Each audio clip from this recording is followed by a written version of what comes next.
अजितदादा पवार अचानकपणे आपल्यातून निघून गेलेले आहेत आणि गेली अनेक वर्षांपासून त्यांचा आपला संपर्क आहे.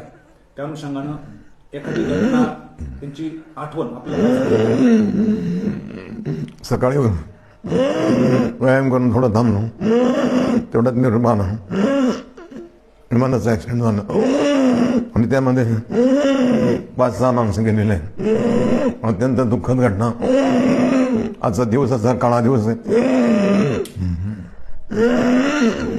अजितदादाचे माझे खूप चांगले संबंध होते.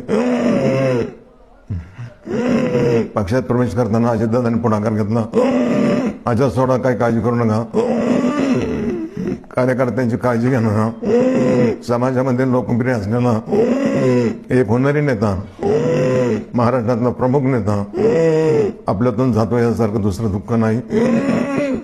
त्यांच्या जाण्यामुळे साहजिकच महाराष्ट्रामध्ये आणि आमच्या कुटुंबामध्ये जास्त दुःख झालं.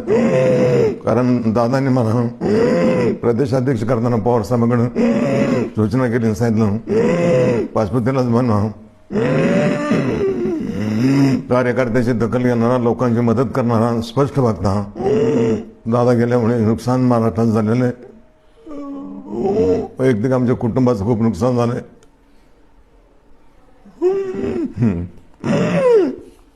दादा एखादी आठवण तुमच्या बरोबरची सांगतील का? एखादी आठवण सांगतील का?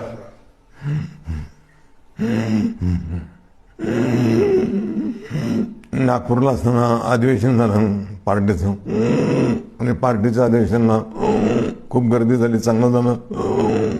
अजितदादा स्टेजवरती उठून मला भेटले, काँग्रॅच्युलेशन केलं, उत्तम संयोजन केलं म्हणून. कार्यकर्त्याची दखल घेणारा नेता, कार्यकर्त्याला बळ देणारा नेता, शब्द पाळणारा नेता निघून गेल्यामुळे महाराष्ट्राचं नुकसान झालंय. कधीनं भरून येणार आहे. त्यांच्या जाण्यामुळे मला वैयक्तिक खूप त्रास होतोय आणि दुःख झालेलं आहे.